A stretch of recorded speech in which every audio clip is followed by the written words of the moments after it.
Bonjour mes enfants, je suis content d'être là pour vous expliquer une nouvelle leçon de conjugaison. Mais avant tout, je ne vais pas oublier de vous donner le conseil de suivre les consignes qu'on vous donne aux médias, à la télévision, aux médias. Vous devez rester chez vous. Le virus Corona Covid-19 n'est pas imbattable, on peut le battre. Unissez vos efforts et surtout restez à la maison et tout ira bien, Inch'Allah. Bon, pour notre leçon du jour en conjugaison, l'impératif présent des verbes du premier et du deuxième groupe. Avant de commencer, il est utile de faire un petit rappel concernant le mode impératif. Nous avons vu en grammaire que l'impératif présent sert à exprimer un ordre, à donner un conseil ou une interdiction. Voilà les trois rapports qui nous amènent à utiliser l'impératif présent. Donc, il y a une petite confusion qu'il faut éclaircir. Beaucoup de gens disent que le mode impératif, il n'y a pas de sujet, c'est faux. Le sujet n'est pas exprimé, mais il existe. On peut le savoir d'après la terminaison des verbes. Bon, nous allons commencer notre leçon par des phrases de départ. Je vais essayer d'écrire des phrases qui contiennent des verbes conjugués à l'impératif présent.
Donc, je vais vous lire les trois phrases que j'ai écrites.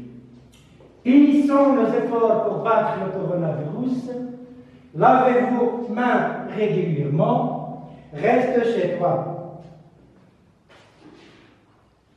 Nous allons voir le rapport exprimé de chacune de ces phrases. Unissons nos efforts pour battre le coronavirus. Il s'agit ici d'un conseil. Lavez vos mains régulièrement, il s'agit ici d'un ordre. Et pour la troisième phrase, il s'agit aussi d'un ordre, reste chez toi. Donc, nous avons vu en grammaire que l'impératif présent sert à exprimer un ordre, un conseil ou une interdiction. Comme vous voyez, je vais souligner les verbes. Donc, unissons, laver, reste. On va chercher ensemble maintenant l'infinitif de ces trois verbes. Unissons, il s'agit du verbe unir. Il appartient au deuxième groupe. Parce que nous avons dit que le deuxième groupe, au deuxième groupe, les verbes se terminent par IR et gardent le son IS pour la conjugaison. Par exemple, au présent de l'indicatif pour les trois dernières personnes. Nous, vous, et il avec S ou elle avec S. Je dis, nous unissons, vous unissez, ils unissent. Donc, pour le faire distinguer des verbes qui se terminent par IR et qui appartiennent au troisième groupe, comme tenir par exemple. Donc, laver, c'est le verbe laver. Et comme il se termine par ER, c'est un verbe du premier groupe. Nous avons dit que tous les verbes qui se terminent par ER appartiennent au premier groupe, sauf le verbe aller, qui est un verbe irrégulier qui appartient au troisième groupe, parce qu'il ne garde pas le même radical pendant sa conjugaison. Reste, c'est le verbe rester, c'est un verbe qui appartient aussi au premier groupe. Voilà. Il y a une remarque à faire. comme vous voyez, le sujet n'est pas exprimé dans chacune de ces phrases, mais ça ne veut pas dire qu'il n'existe pas. D'ailleurs, on peut le savoir d'après la terminaison de chaque verbe, puisqu'il s'agit ici de la terminaison ONS, ça veut dire que le sujet est la première personne du pluriel. L'avait, puisqu'il s'agit de la terminaison OZ, il s'agit bien de la deuxième personne du pluriel.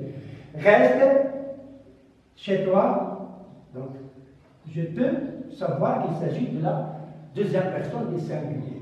Donc, et c'est tout d'abord notre première remarque. On dit, en mode impératif, le verbe est conjugué à 3 personnes seulement. Elle n'est conjuguée qu'à 3 personnes.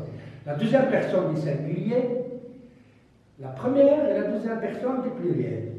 Donc voilà, c'est ça notre première remarque. La deuxième remarque, puisqu'on a parlé du sujet, maintenant on va parler de la terminaison des verbes.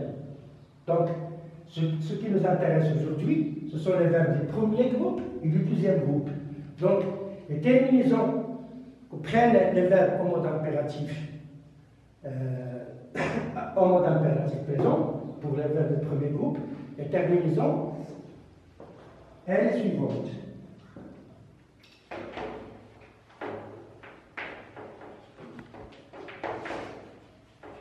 Alors, les verbes du premier groupe ont les terminaisons suivantes en mode impératif. Pour la deuxième personne du singulier. ONS pour la première personne du pluriel. Et OZ pour la deuxième personne du pluriel. Alors, récapitulons ce que nous venons de dire. La première idée de notre leçon, c'est que, en mode impératif, le sujet n'est pas exprimé. Il existe, mais il n'est pas exprimé. La deuxième remarque, en mode impératif, le verbe n'est conjugué qu'à 3 personnes. La deuxième personne du singulier, la première et la deuxième personne du pluriel. Concernant les terminaisons, pour le premier groupe, voilà les terminaisons. E pour la deuxième personne du singulier, ONS pour la première personne du pluriel, OZ pour la deuxième personne du pluriel. Je peux prendre, par exemple, un exemple.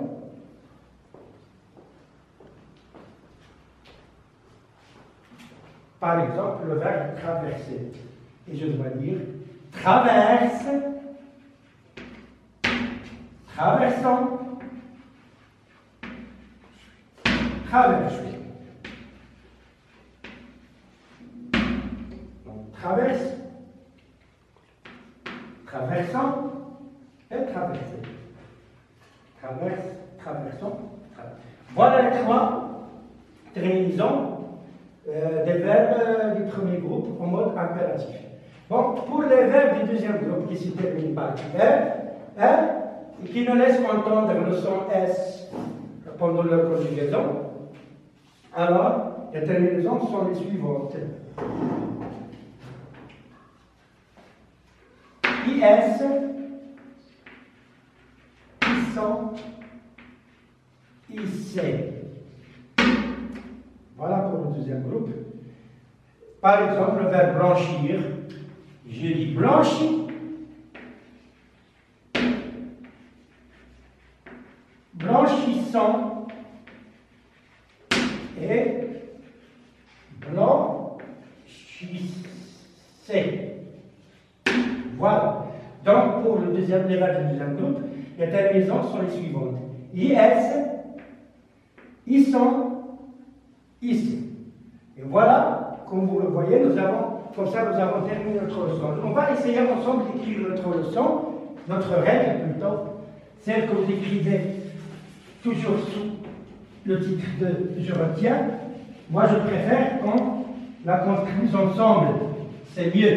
de la construire que de la recopier directement du livre. Voilà. Si vous étiez là, vous m'aurez aidé à l'écrire, mais puisque vous n'êtes pas là, on le fera Inch'Allah prochainement quand vous viendrez, quand cette pandémie sera terminée, Inch'Allah. Bon, la première idée que nous avons dit, l'impératif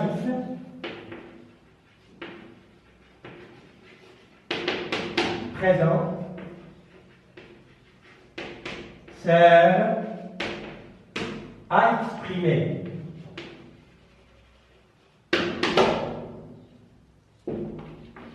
un ordre, un conseil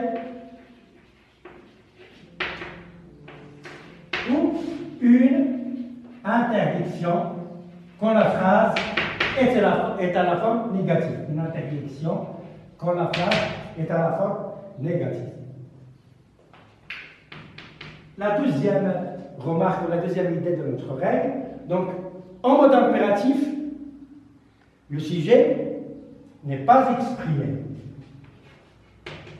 En mode impératif, le sujet, il existe mais il n'est pas exprimé. Il y a des gens qui disent il n'existe pas, c'est faux. Il existe mais il n'est pas exprimé. On ne le voit pas sur la phrase. Donc le sujet n'est pas exprimé, n'est pas exprimé.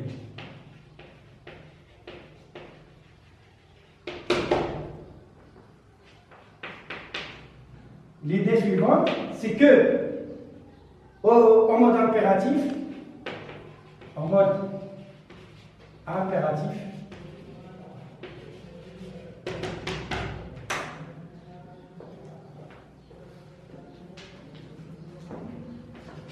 le verbe n'est conjugué qu'à 3 personnes.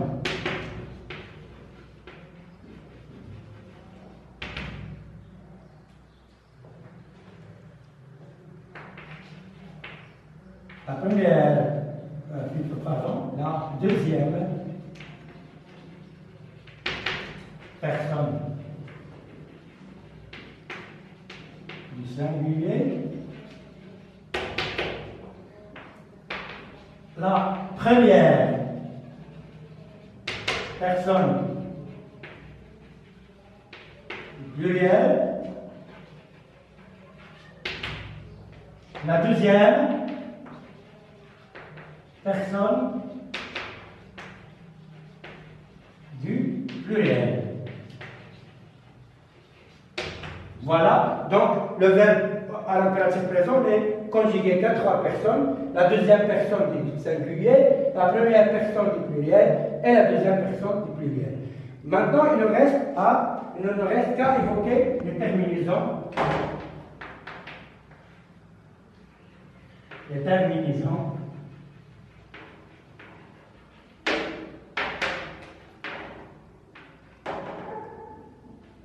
Les verbes à l'impératif présent.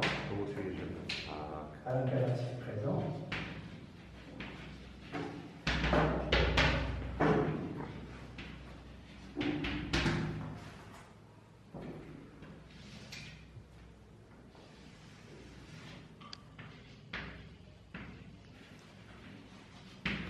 Premier groupe, deuxième groupe.